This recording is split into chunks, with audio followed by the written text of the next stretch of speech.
نحمدہ نصلی علی رسولہ الکریم اما بعد فاعوذ باللہ من الشیطان الرجیم بسم اللہ الرحمن الرحیم رب اشرح لی صدری ویسر لی امری واحلل عقدۃ من لسانی یفقہوا قولی۔ سورۃ آل عمران آیت نمبر 177، لفظی ترجمہ، روٹ ورڈ اور تفسیر۔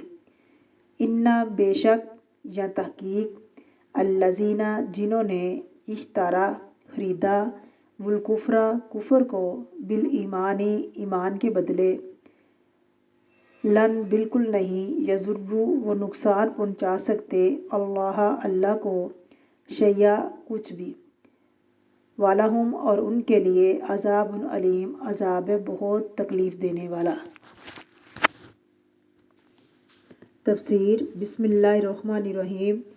ان الذین اشتروا الکفر،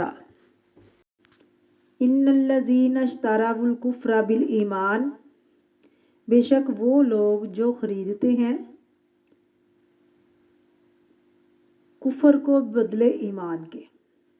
لیکن خریدنے سے یہاں زیادہ معنی جو ہے ایکسچینج کرنے کے ہیں، اختیار کرتے ہیں کس کو؟ کفر کو ایمان کے بدلے۔ کفر ایک ایسی چیز ہے جس کو آپ بازار میں بیچ تھوڑے سکتے ہیں یا کہیں سے خرید کے نہیں لا سکتے، تو یہ استعارے کے طور پر استعمال کیا گیا ہے۔ ہر زبان میں ایسی چیزیں تو ہوتی ہیں۔ لفظی ترجمہ خریدنا اور بیچنا ہے، لیکن مراد اس سے کیا ہے؟ اختیار کرنا یا ترجیح دینا۔ جو لوگ ترجیح دیتے ہیں کس کو؟ کفر کو ایمان پر، وہ ایمان جو ان کی فطرت میں رکھ دیا تھا اللہ تعالیٰ نے، وہ توحید کا نور جس پر وہ پیدا ہوئے تھے۔ حدیث شریف میں آتا ہے کہ ہر بچہ فطرت اسلام پر پیدا ہوتا ہے۔ اللہ تعالیٰ نے ان کو ایمان پر پیدا کیا تھا، لیکن انہوں نے کفر اختیار کر لیا۔ جو لوگ بڑے ہو کر ایمان پر کفر کو ترجیح دیتے ہیں، اختیار کرتے ہیں، وہ سن لیں، لن یضروا، وہ کچھ نہیں بگاڑ سکتے، اللہ شیئا، اللہ کا کچھ بھی نہیں۔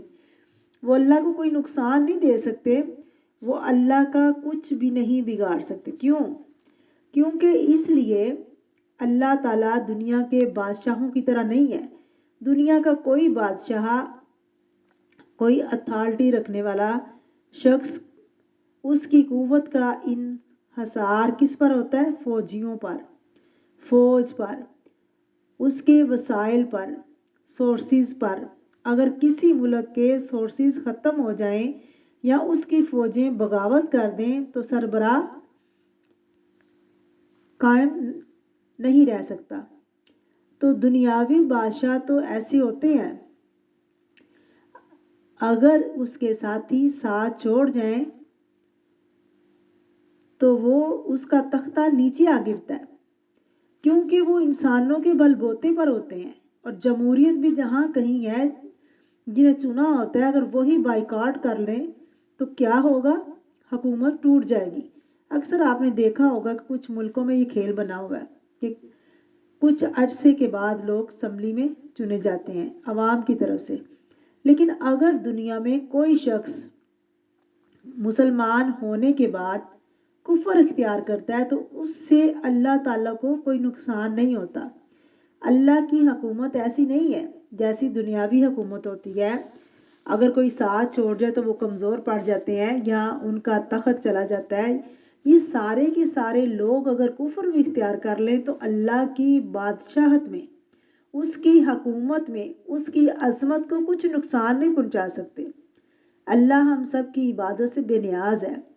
اپنی طرف دیکھیں کہ میں اللہ کی فرما برداری نہیں کرتی یا نافرمانی کرتی ہوں تو اللہ تعالیٰ کا کوئی نقصان نہیں کر سکتی، اپنا نقصان ہے۔ جو شکر کرتا ہے وہ اپنے لیے ہی کرتا ہے، جو نافرمانی کرتا ہے اس کا وبال بھی اس پر ہی پڑتا ہے۔ تو اللہ تعالیٰ فرما رہے ہیں وَلَهُمْ عَذَابٌ عَلِيمٌ، اور ان کے لیے دردناک عذاب ہے۔ کب؟ جب وہ اللہ کے پاس پہنچیں گے تب وہ ان کی خبر لے گا۔ دردناک عذاب اس نے ان کے لیے تیار کر رکھا ہے جو اللہ کی نافرمانی کرتے ہیں۔ اللہم لا تجعلنا منہم، آمین۔